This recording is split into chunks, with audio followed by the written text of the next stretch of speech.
Governos no mundo todo negam a existência de OVNIs. Eu fui chamado para investigar um evento muito estranho. Um manto de segredo foi lançado sobre a maioria dos encontros, especialmente onde os OVNIs comprometiam a segurança nacional. Nada no meu treinamento me preparou para o que eu estava vendo. Mas alguns casos estão tão bem documentados que não podem ser acobertados, como aquele que ficou conhecido como Roswell Britânica. Havia uma luz clara emanando do objeto no chão da floresta. 2 encontros com as mesmas luzes em 2 noites consecutivas em 1980. Algo muito estranho. Enviam soldados da Força Aérea para descobrir se estão sob ataque. Já demos outra olhada com novas testemunhas e agora reabrimos todo o caso.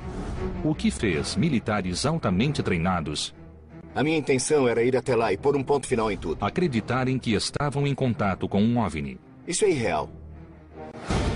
A equipe da UFO Magazine analisa evidências com tecnologia de ponta Pode marcar! e chega a conclusões controversas. Acho que pode-se dizer que sim. Pela primeira vez na TV, vamos saber se forças norte-americanas viram mesmo um pouso de OVNI na base aérea de Bentwaters em dezembro de 1980.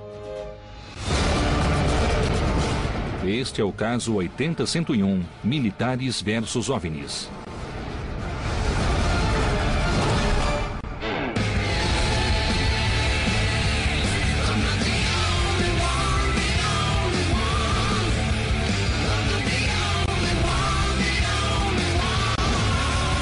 Caçadores de OVNIs. Quartel-general da equipe. Havia múltiplas testemunhas e um objeto foi visto pousando em um lugar chamado Floresta de Rendlesham. Isso é demais, né? Bill e Pat acabam de retornar da Conferência Nacional de Divulgação em Washington, onde uma suposta avistagem se destacou por ter sido testemunhada por oficiais militares. Eu acho que a coisa mais impressionante sobre esta Conferência Nacional de Divulgação foram todas as evidências a respeito do pouso de Rendlesham. A avistagem de OVNI britânica mais conhecida aconteceu em 1980 e envolveu o pessoal da Força Aérea Norte-Americana de 2 bases militares do Reino Unido. Esse OVNI foi visto em 2 noites separadas e consecutivas, e isso não acontece em casos de OVNIs. E isso foi em 1980. Lembrem-se do que acontecia em 1980. Os soviéticos tinham invadido o Afeganistão. Nós estávamos ansiosos com o que acontecia na Europa Oriental. Então, o mundo estava em um impasse em relação às armas nucleares. E então foi naquele momento que esse objeto apareceu sobre a base de Bentwaters, a base militar americana mais bem guardada de todas. Eles devem ter alguma explicação oficial para isso. Os céticos acreditam que era um farol distante, que o farol podia estar piscando à distância e que esses soldados foram de alguma maneira confundidos pelo farol e eles acharam que era um OVNI. Eu não acredito, Pat. Isso não tá certo. Esses são indivíduos altamente treinados. Como é que eles iam pensar que é um farol? Isso não faz sentido. Eu entendi, mas é isso que os especialistas têm dito nos últimos 27 anos. É uma teoria bem interessante, então vamos criar um modelo e fazer os nossos próprios experimentos. Podemos obter coordenadas dos vários locais de avistagem e desse farol e podemos obter os mapas topográficos, construir um modelo e ver se essa hipótese se sustenta. Isso seria fantástico, porque vamos provar que era um farol, que podia ser um farol, ou não. De um jeito ou de outro, essa será uma prova fenomenal para ver se a teoria se sustenta. Vamos ver se é o caso. Então vamos para Rendlesham? Peguem os passaportes. Legal.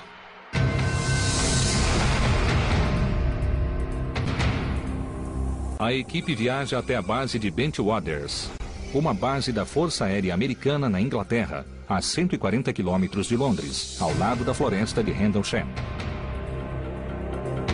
Nick, fala pra gente sobre o famoso incidente de Rendlesham.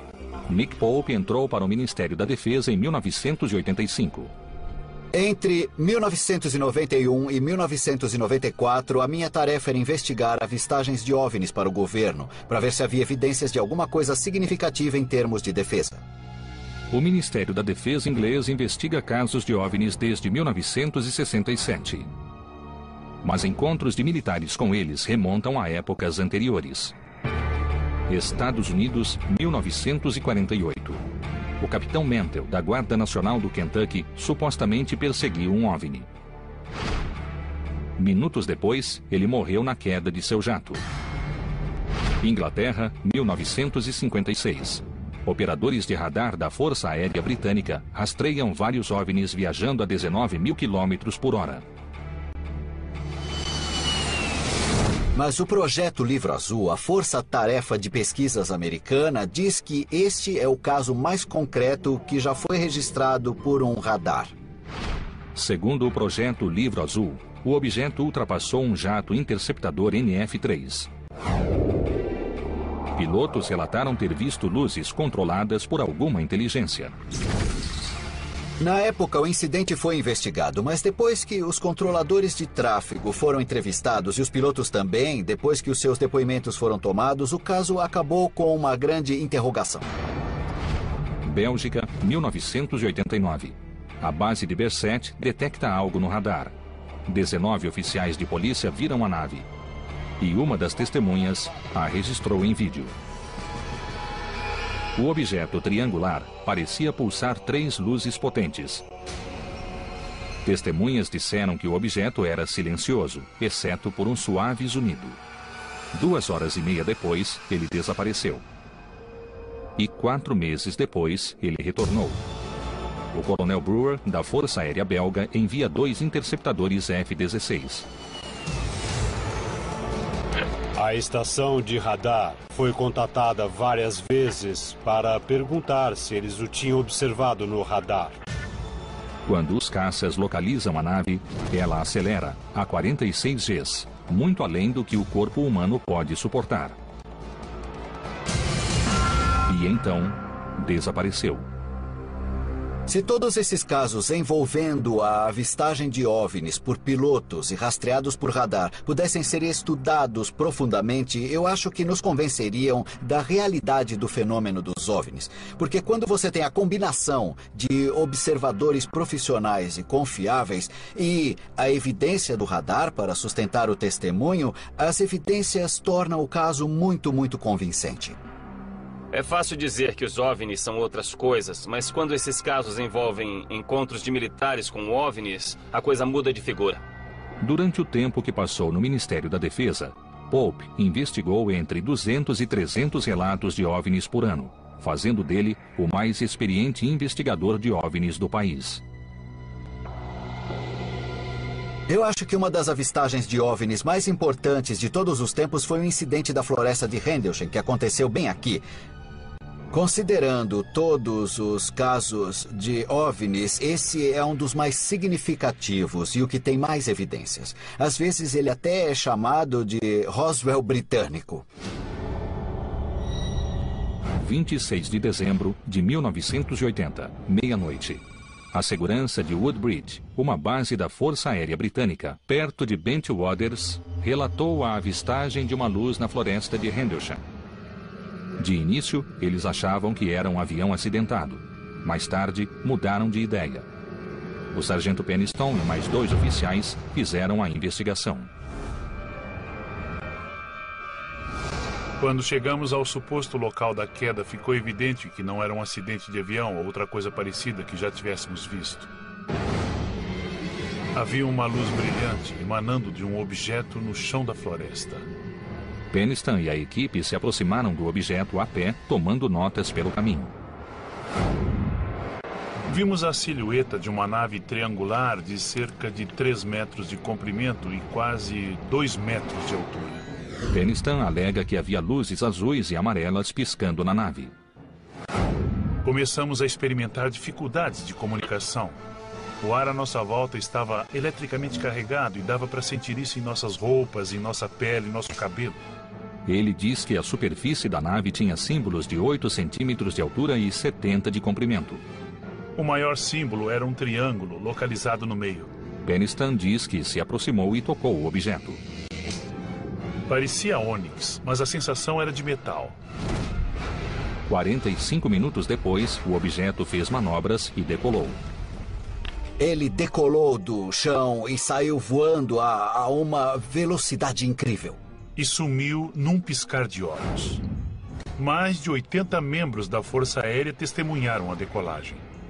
Não era um helicóptero? Não havia jeito de pôr nenhuma aeronave convencional na floresta. Não havia jeito de pôr um helicóptero lá. E o outro detalhe, é claro, é que essas pessoas trabalhavam em uma base da Força Aérea. E eles disseram não parecia em nada com o que já tínhamos visto antes.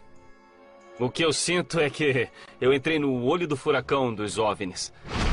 Havia um oficial experiente da Força Aérea que tinha experimentado uma coisa fora desse mundo.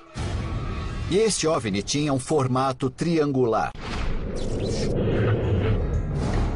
Tinha cerca de 3 metros de largura e 2 de altura. Jim Penniston chegou perto o suficiente para tocar a lateral dessa coisa e viu marcas bem estranhas no casco. Penniston desenhou os símbolos do casco da nave.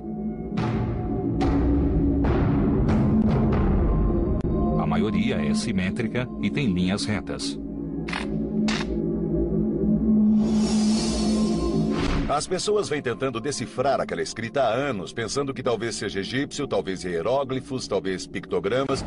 É claro que existe uma mensagem lá que até hoje nós ainda não deciframos.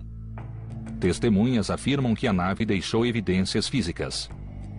Havia indentações no solo onde essa coisa tinha pousado. Agora estamos nos aproximando de uma área de cerca de 9 metros. Ei, isso é sinistro. Isso é estranho, sinistro. Estão vendo essas coisas no chão?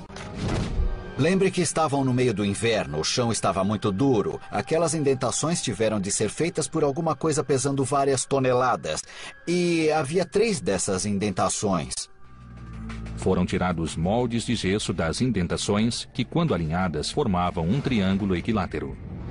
Era quase como se essa nave tivesse descido sobre um trem de pouso, algum tipo de dispositivo parecido com um tripé. Em 1980, não havia nenhuma aeronave convencional com um trem de pouso triangular que fosse equilátero. Na noite seguinte, o coronel Haut levou 5 soldados para investigar. Eles encontraram evidências inegáveis de atividade anômala.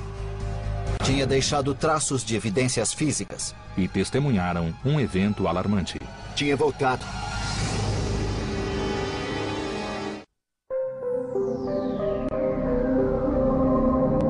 Em 26 de dezembro de 1980, meia-noite.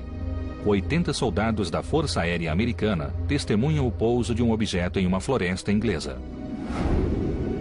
E não só esse OVNI tinha sido visto por estas testemunhas militares treinadas e confiáveis, mas também havia deixado evidências físicas. Havia deixado indentações no solo onde havia pousado.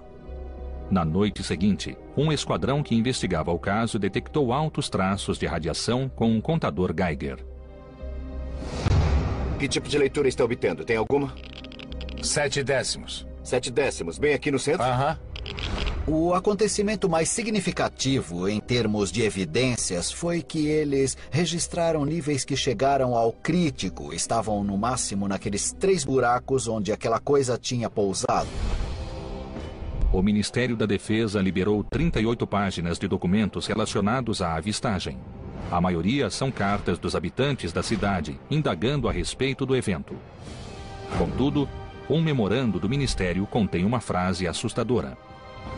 O pessoal do serviço secreto acabou descrevendo os níveis de radiação como significativamente mais altos do que o ambiente. É absolutamente oficial. Está lá preto no branco em um documento do Ministério da Defesa, redigido por técnicos e especialistas em ciências, sim. Diferentemente de muitas histórias de OVNIs, esta tem o aval de um ministério, uma série de documentos autênticos sobre esse caso que estamos discutindo. O Nick Pope nos deu informações sobre documentos cuja existência nós nem sequer conhecíamos. E, para mim, isso valida tudo mais ainda. Isso realmente levou a investigação a um novo nível, com certeza. Especialistas acreditam que algumas bases militares têm um longo histórico de encontros com OVNIs. Existem muitas centenas de casos de encontros entre aeronaves militares e OVNIs. A equipe busca uma explicação para essas avistagens. Eu estou examinando alguns registros arquivados aqui e vi que existe uma grande correlação entre os militares e as avistagens de OVNIs. Em julho de 1945, fizemos o primeiro teste com a bomba atômica e 2 anos depois, também em julho, tivemos o acidente em Roswell. E o acidente de Roswell foi a 160 quilômetros de Alumaguarda? Desde 1947, existe uma correlação entre avistagens de OVNIs e o teste, fabricação e armazenagem de armas nucleares. Será apenas coincidência que Roswell fique a 160 quilômetros de Trinity, Novo México, o local da primeira explosão nuclear do mundo? Este é o caso de Pascal, Washington, em 1945. Um OVNI foi apanhado no radar de uma base aérea naval. Estava sobrevoando a Hanford Engineering Works, que era uma grande fábrica de plutônio. Isso mesmo. E Hanford, um pouco mais tarde, tornou-se uma grande usina nuclear. Então a indústria da energia nuclear permaneceu lá durante mais de 60 anos. Em 1945, o Laboratório Nacional de Oak Ridge, no Tennessee, testemunhou várias avistagens de OVNIs. Hoje sabemos que era uma fábrica de bombas atômicas secreta. Em 1965, a base aérea de Edwards, na Califórnia, registrou 12 OVNIs no radar. Aqui é a Torre Edwards. Temos um objeto agora. Temos relatos confirmados de alguns objetos voadores não identificados na sua área. Discos voadores não identificados? Eles foram confirmados no radar. Interceptadores F-106 fizeram contato. Tem uma outra luz vermelha se movendo muito rapidamente. Ele tem luzes brancas e verdes. Definitivamente não é uma aeronave. Os F-106 carregavam foguetes nucleares. Será que essa tecnologia foi a causa da visita de um OVNI? Se existe mesmo um elo entre OVNIs e armas nucleares, o que você acha que está acontecendo? Estão espionando a nossa tecnologia? Estão interessados na tecnologia nuclear? Ou estão tentando prevenir o uso da tecnologia nuclear? Eu acho que eles estão nos monitorando, acho que estão nos espionando. Mas o mais importante aqui é que cada vez que você tem OVNIs invadindo o espaço aéreo sobre fábricas de armas nucleares, que são instalações militares altamente secretas, eles nem sequer se dão ao trabalho de se esconder. Eles estão entrando em nosso espaço aéreo com tanta impunidade sobre essas fábricas de armas nucleares que nem ligam se são vistos ou não.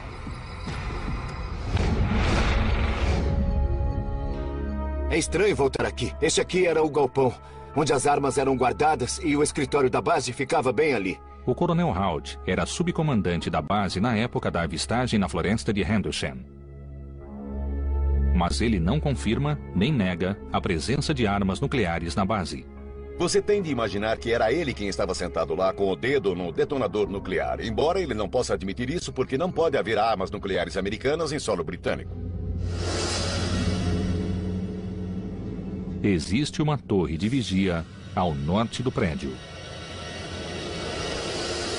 Ela oferece uma vista de toda a área e da floresta de Rendlesham. A equipe se encontra com Gary Hazeltine, ex-policial militar com experiência em instalações nucleares. O caso da floresta de Rendlesham sempre me fascinou porque entre 1983 e 89 eu servi como oficial de polícia na Real Força Aérea e em 2 instalações nucleares que sempre tinham uma torre alta. E esta torre era importante porque estava acima da linha das árvores e oferecia uma vista de 360 graus.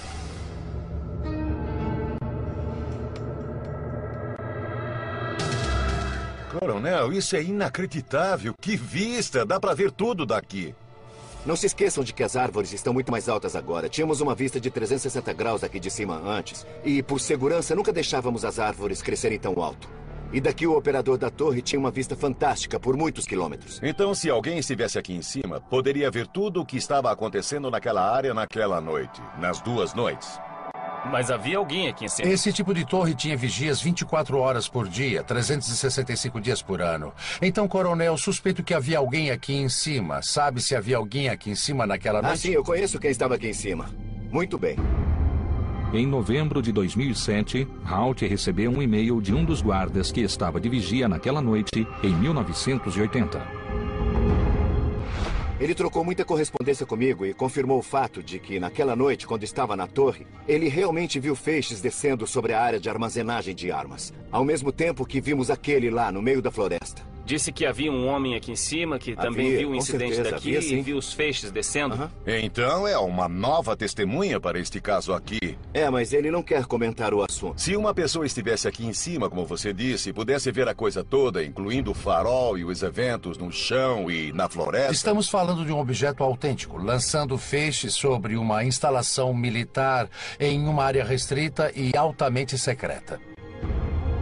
E então temos uma nova testemunha que pode reabrir o caso. Existe outra evidência para corroborar o incidente.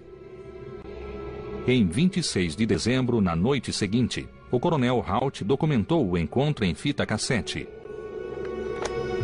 Ele recria a experiência momento a momento e se tornou um dos documentos mais concretos da história dos OVNIs. Isso é impossível. O que é isso? Não sabemos, senhor. A equipe refaz os passos do coronel Haut. Este aqui é o famoso portão leste em Woodridge. Foi aqui que o evento de fato começou. Haut chegou ao local com 5 soldados depois que outros policiais militares lhe disseram que a luz foi vista pela segunda vez. A polícia afirmava que aquilo tinha voltado. Ficavam dizendo que tinha voltado. Quando ouviu o relato desses homens, o que você achou disso? Como foi que você reagiu? Achei que havia uma explicação racional para tudo isso. Acho que eu era um descrente. É o melhor jeito de descrever. E o que foi que aconteceu quando veio aqui investigar? Alguém tinha de ir lá e pôr um ponto final nessa história. E a minha intenção era ir lá, pôr um fim na coisa, deixar no passado e esquecer o assunto. E essa era realmente a minha intenção, era o que eu esperava fazer. De fato, quando eu cheguei lá, eu me perguntei, por que fui me envolver nisso? Quem me dera eu não tivesse feito isso, eu devia ter deixado outra pessoa vir, porque ninguém vai acreditar. Então, montei uma equipe pequena de 5 pessoas e nós fomos para a floresta. Você acabou de ver uma luz? Onde? Ali está de novo. É uma luz vermelha, estranha. Aí vem ela de novo, pelo sul, vindo na nossa direção agora. Charles Haut, um coronel americano em serviço na Grã-Bretanha, fala da noite em que ele acredita ter perseguido um OVNI. Fez alguma coisa para documentar a avistagem naquela noite? Sim, na verdade eu tinha um gravador portátil comigo. Então eu liguei. Aí eu documentei em fita tudo o que estava acontecendo lá. É uma luz vermelha estranha. É uma coisa muito, muito estranha. Ele foi para a direita agora. É? Para a direita. Que coisa estranha. Haut afirma ter liderado uma equipe da base de Bento Waters. Eles viram um objeto na floresta de Rendlesham e o seguiram para o leste. Quando chegaram a uma casa de fazenda em uma clareira, o objeto saiu em disparada. Estávamos indo nesta direção, na mesma direção que o objeto que eu vi estava se movendo pelas árvores. Ok, estamos olhando para ele. Estamos a uns 200 ou 300 metros dele. Parece um olho piscando para nós. Ainda está se movendo de um lado para o outro. Parece que tem um miolo oco. É como a pupila de um olho olhando para você, piscando. E o brilho é tão forte que quase cega a gente. Haut diz que o objeto foi para um campo nas proximidades. Acabamos de cruzar o córrego. Vemos estranhos flashes estroboscópicos. Eles são esporádicos, mas definitivamente é algum tipo de fenômeno.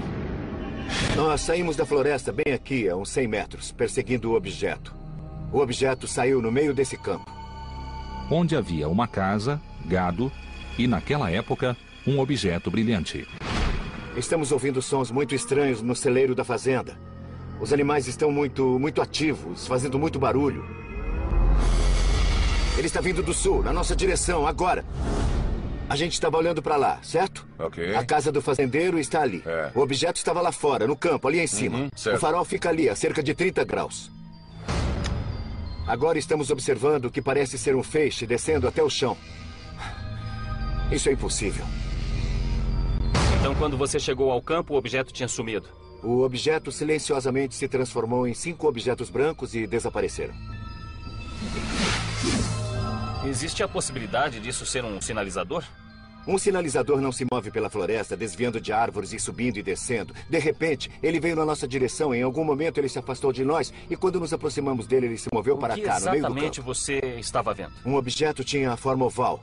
Era cor de laranja vivo, quase como o sol do meio-dia. O meio dele era escuro e ovalado. E ele piscava um pouco. Ele estava pingando alguma coisa, como metal derretido. Havia metal derretido, Bom, esse por acaso? é o único jeito que eu sei descrever. Aparentemente, alguma coisa pingava dele. E não poderia ser um helicóptero? Não era um helicóptero. O Coronel Halt é uma das testemunhas mais confiáveis com quem eu tive a chance de conversar. Esse homem administrava uma base militar inteira, com muitas armas secretas, sobre as quais ele não podia falar. E eu não acho que ele tenha se enganado naquela noite. Eu acho que aconteceu alguma coisa que ninguém deveria ficar sabendo. Estas duas bases estavam entre as mais bem guardadas do mundo. Ambas eram cercadas. Arame farpado, detectores de movimento, sensores e mais de 25 soldados armados guardavam a instalação. Essa era uma das instalações fortemente guardadas no mundo todo. E aí essa coisa vem do céu e pousa lá, não uma vez, mas duas, num período de 24 horas, sem disparar qualquer alarme. E essa coisa só foi vista por olhos humanos quando os guardas saíram para vê-la. E o que é estranho é que essa coisa tinha uma luz intensa. Ela lançou feixes na direção do solo e é como se ela não ligasse nem um pouco de ser vista. Quase como se ela não se importasse com o que faríamos para nos defender dela. Essa coisa não temia nenhuma reação da nossa parte. E para mim isso foi o mais assustador. Dada a situação política da década de 80, é provável que a base armazenasse armas nucleares. Você precisa se lembrar de como o mundo era em 1980. Alguns historiadores consideram o início da Segunda Guerra Fria. Uma guerra fria que ameaçava se tornar uma guerra quente, com os dois lados encarando um ao outro do outro lado da cortina de ferro. E Ronald Reagan tinha acabado de ser eleito presidente e estava fazendo todo tipo de ameaça contra o Império do Mal, a União Soviética. Foi uma época assustadora, pois os dois lados estavam fazendo todo tipo de ameaça militar. Eu não estou dizendo que os extraterrestres estavam nos ouvindo, mas se estivessem, podem ter pensado que estávamos bem perto de apertar o botão. E lá veio um OVNI sobrevoando uma base de armas nucleares e estava lançando feixes de luz sobre armas nucleares. Acho que talvez estivesse rastreando as armas. Ele interferiu com as operações da base, ele interferiu com as transmissões, eles acionaram a equipe de segurança. Aquele OVNI tirou a equipe de segurança da base. Então os americanos entraram em pânico. Eles fecharam a base, eles não disseram nada, eles não queriam falar no assunto. Os Estados Unidos não investigam casos de OVNIs desde 1970, época do incidente do Projeto Livro Azul. Contudo, o Ministério Britânico de Defesa, sim, já que os OVNIs são uma ameaça à segurança britânica. Estranhamente, o Coronel Halt, que é americano, nunca foi entrevistado pelas autoridades britânicas. Nada parecido com isso já havia acontecido antes. Todas as avistagens de OVNIs anteriores haviam sido consideradas apenas luzes no céu. Os americanos torciam para que os britânicos resolvessem o assunto e os britânicos torciam para ser um problema americano. E se ninguém divulgasse nada, aí talvez a situação toda desaparecesse. Autoridades britânicas e americanas pediram a Halt que enviasse um memorando ao Ministério Britânico de Defesa explicando o assunto. Mas 2 dias antes de fazê-lo, aconteceu outro evento inexplicável. Um evento que deixou Vincent Turkettle aturdido e perturbado. Eu morava num chalé bem ali e estava fora cortando lenha. Na época, Turkettle morava e trabalhava na floresta de Henderson. Entre o Natal e o Ano Novo, um carro encostou e saíram 2 ingleses dele de uns 25 anos, de terno. Eles vieram falar comigo e o que eles me perguntaram foi: ouvimos falar de luzes vermelhas avistadas na floresta. Quem eram esses homens? E já que Halt ainda não havia escrito o memorando, como eles sabiam sobre o evento? Me parece que o Vincent recebeu uma visita. A equipe descobre fatos alarmantes. Alguns dias após o incidente com o OVNI, 2 homens interrogaram os moradores da floresta de Henderson. Mas ninguém sabe quem eram, nem o que queriam. Um carro encostou e saíram 2 ingleses dele, de uns 25 anos, de terno. Eles vieram falar comigo e o que eles me perguntaram foi: ouvimos falar de luzes vermelhas avistadas na floresta. Estava fora ontem à noite? Disse não. E eles disseram: viu alguma coisa? Conhece alguém que viu? Disse não. E aí eles encerraram a conversa e foram embora. O mais emocionante é essa nova informação sobre Vincent Turkettle ser visitado por uma dupla de homens de preto. Ele disse que 2 ingleses em ternos pretos e num carro preto visitaram ele. Eu sei que parece um clichê, mas me parece que Vincent realmente foi abordado pelos homens de preto. Os pesquisadores de OVNIs consideram esse encontro como um caso clássico de homens de preto. Frequentemente, após uma avistagem, as testemunhas são visitadas por 2 homens que lhes perguntam o que viram. 2 jovens britânicos me entrevistaram e mais tarde descobri que eles entrevistaram a todos na área, para ver se estávamos fora e se vimos alguma coisa. Quem você acha que eram? Eles eram jornalistas? Se eram jornalistas, nunca publicaram nada. E o que é fascinante é que o Coronel Halt ainda nem tinha escrito a carta. A carta que divulgou toda a história e supostamente contou tudo aos britânicos. Ele não tinha escrito essa carta. Este caso tem sido investigado há décadas e esta é a primeira vez que eu ouvi alguma coisa sobre esses homens de preto. Estamos falando de uma peça de um quebra-cabeça enorme, então eu preciso falar com o Coronel Halt sobre isso e eu acho que ele pode nos falar um pouco mais a respeito. O Vincent me disse que foi visitado por 2 jovens de terno preto que o questionaram sobre um incidente. Mas, olha só, como eles saberiam a respeito, já que o memorando ainda não tinha sido liberado? Eu não sei quem eles eram. Eles foram muito discretos, isso sim. Eu sei que os soldados envolvidos foram questionados sobre circunstâncias muito misteriosas. Por pessoas que eles não conheciam.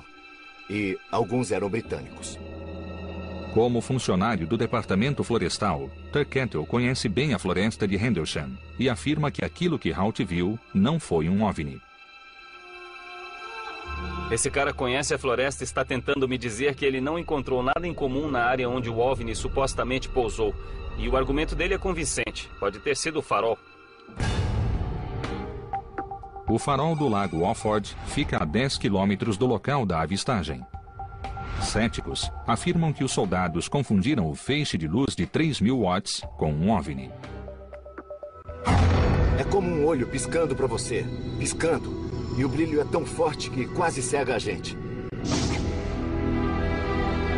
Se nós não acreditarmos que eles estavam olhando para o farol, então temos de acreditar que estavam olhando para um OVNI que pulsava no mesmo intervalo que o farol e era menos brilhante do que o farol. Contudo, na fita do Coronel Halt não há menção sobre ele. O Vincent também disse que o intervalo da luz no farol era a cada 5 segundos e que parecia coincidir com os seus registros do gravador a cada 5 segundos. Isso é coincidência? Eu vou te mostrar uma coisa. O gravador está aqui comigo. É um bem pequeno. As fitas têm 20 minutos de duração. Então, não havia como mantê-lo gravando o tempo todo. Eu devo ter parado a fita umas 100 vezes. É muito simples de fazer. Olha aqui, tem um botão de deslizar. Eu estava fazendo clique, clique, clique o tempo todo em que estive lá, porque eu não queria que a fita acabasse. Está ali. Também estou vendo. O que é? Não sabemos, senhor. É uma luz vermelha, pequena e estranha. Parece estar a cerca de 400 a 800 metros. Talvez um pouco mais longe. 6 semanas depois, Turkettle inspecionou as supostas indentações que o OVNI deixou no solo. Eu estava cruzando a floresta. O meu coração estava a mil, estava empolgado. Aí chegamos a uma área aqui onde havia um anel de gravetos numa clareira e um monte de coisas podres. Aquelas coisas marrons e mortas ali. E ele disse, é isso. Eu disse, mas são tocas de coelhos. O Vincent também tinha algo a dizer sobre as indentações do solo. Ele é da opinião de que eram tocas de coelho. Não se esqueça de que, um dia ou 2 após o incidente, o membro de um esquadrão de segurança, tenho certeza, foi até lá e criou pelo menos 1 ou 2 áreas falsas. E eles puseram muitos gravetos no chão em volta. Por que alguém faria isso? Eu não sei, para confundir as pessoas, talvez. Então é possível que ele estivesse olhando para a área errada? Eu não sei o que ele olhou. Ele disse que foi até lá 6 semanas depois. Por que alguém como o Vincent, uma pessoa que não estava lá, conseguiu tanto crédito para as teorias dele? Sabe, não é tão incomum que esses programas obscuros, como eu gosto de chamá-los, usem desinformação como uma ferramenta muito eficiente. É assim que eles desacreditam uma história. Apenas alguns dias antes que os relatos sobre o evento chegassem à Força Aérea Americana em Bento Waters, agentes do Serviço Secreto Britânico apareceram e começaram a entrevistar pessoas. O que eles estavam fazendo? Os britânicos, em algum nível do governo, deviam saber o que estava acontecendo e também o que tinham de fazer para acobertar todos esses fatos. De início eu pensei, ok, talvez pode ter sido farol, mas eu estou começando a acreditar que o Coronel Halt teve uma experiência em comum. Depoimentos conflitantes de testemunhas confiáveis sustentam a teoria do farol há mais de 27 anos. Mas será que o testemunho se sustenta diante de provas científicas? Estou ansioso para saber mais detalhes sobre a posição dele, a posição do OVNI, onde ele pousou e a posição e a direção da casa, da fazenda. A explicação mais aceita é a de que o farol emitiu um feixe de luz que foi refletida na casa da fazenda e criou a luz misteriosa que os soldados viram. A equipe então decide provar essa teoria. Nosso objetivo é conseguir as melhores coordenadas que pudermos. Eu sei que já faz 27 anos, mas faremos o melhor que pudermos. Então, o Jeff, você e eu ficaremos aqui com o GPS. Se vocês dois puderem voltar àquela área onde acham que estavam naquela noite, então ajustaremos nossas posições baseados na sua visão daquele local. Usando as coordenadas dos marcos da área, a equipe construirá um modelo tridimensional do evento. É aqui que eles estavam? Na verdade, é um pouco mais para a direita. Ted, um pouco mais para cá. E mais para frente. Ok. Tá bom? Até onde eu sei, sim. Pode marcar! Ted marca as coordenadas do local onde Halt disse que o OVNI pousou. Tá ótimo! O coronel Halt aponta a localização do farol. Tá vendo? Tem um vazio na linha das árvores mais distantes. Estava a uns 30 graus de onde eu vi o objeto até onde o farol estava. É assim que eu me lembro. Ok, então o Jeff é a fonte de luz. Então seria ali? Mais para trás? Sim.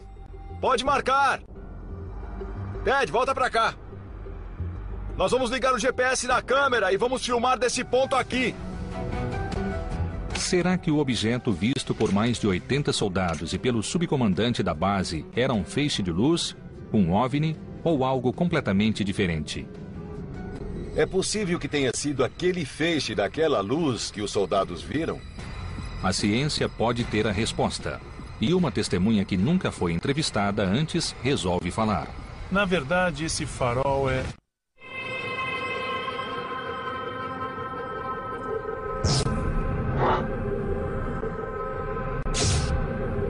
O produtor John Tyndall construiu um modelo da floresta de Rendlesham para determinar o que os soldados haviam visto. Foi um feixe de luz ou um OVNI? Não se esqueçam que estamos na floresta Rendlesham, na Inglaterra. Pegamos as coordenadas do GPS e também tiramos fotos. Esta é a vista de onde o coronel Halt estava parado naquela noite. Então, com isso e com as fotografias, nós conseguimos recriar em escala exatamente o que estava acontecendo lá naquela noite. E o que nós queremos fazer é provar ou refutar dois pontos diferentes. A primeira questão é, pode um farol a 10 quilômetros de distância ter qualquer tipo de efeito na face daquela casa de fazenda? E a segunda, será que o OVNI teria um efeito na face daquela casa? O que o coronel estava dizendo é que ele estava vendo reflexos por causa das janelas. Então, na miniatura, colocamos alguns espelhinhos de dentista para nos ajudar a provocar os reflexos. Nunca antes alguém tinha estabelecido os ângulos de visão geometricamente entre o farol, a casa da fazenda, a clareira e a floresta. Onde está a linha de visão do coronel Halt agora? Bem aqui. Era nessa posição que ele estava. Colocamos isso como linha de visão para obter ângulo exato do farol ou das janelas da casa. Estou vendo. Jeff, por que não traz a varinha mágica dos OVNIs aqui? Aí poderemos aproximar nessa área. O local em que o Jeff posicionou a luz é onde o coronel Halt disse que o OVNI tinha pousado. Posso ver o reflexo na janela do ponto de vista dele. E o que é interessante é que o farol é uma luz totalmente separada e não se reflete na janela. Porque não existe nenhum reflexo do farol nesta linha de visão. Você pode ver a luz diretamente, mas não vê nenhum reflexo. Mas eu não entendo como o farol entra nessa história. Boa pergunta. O farol está quase acima do horizonte e é uma ideia muito estranha de que soldados experientes ficariam empolgados com um farol à distância. Ali está ela, de novo. É uma luz vermelha estranha. Definitivamente é algum tipo de fenômeno. O segundo experimento era este. onde haveria uma fonte de luz que criasse um reflexo nas janelas da casa e nos olhos do Coronel Halt. Eu tô vendo o reflexo numa janela do objeto que supostamente é o OVNI. Então, uma luz intensa refletindo no UFO daquela posição definitivamente faria com que a casa parecesse estar em chamas, como se estivesse pegando fogo atrás da janela. É como a pupila do olho, parece que está piscando. E a luz é tão intensa que quase cega a gente. O que eu concluí foi o seguinte: se houvesse uma luz intensa na posição que o Coronel Halt disse que havia, o ângulo de visão daquelas janelas da casa é quase ideal para se obter o reflexo mais claro do ponto de observação. Eu acho que basicamente nós fechamos a porta sobre o lago Orford ser a fonte da luz que Charles Halt viu naquela noite. Mas se foi um OVNI ou se não foi um OVNI, quem vai saber?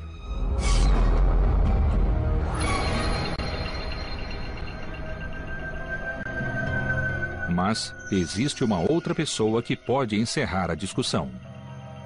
Kit Seaman é o vigia da torre do lago Orford. É possível que o feixe daquele farol foi o que os soldados que estavam na floresta viram na noite de 26 de dezembro de 1980? Se olharmos para o farol atrás de nós, veremos que ele tem uma chapa metálica bem grande atrás dele, apontando na direção de Rendlesham, que fica para lá.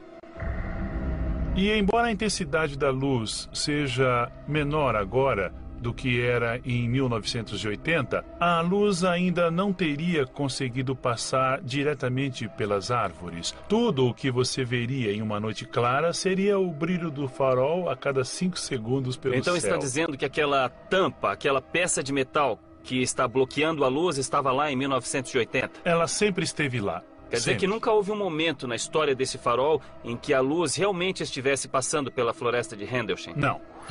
Eu acho que finalmente conseguimos uma nova peça do quebra-cabeça. Segundo Kit Seaman, o vigia do farol, existe uma peça de metal na parte de trás do farol que não reflete na direção da terra, reflete na direção do mar.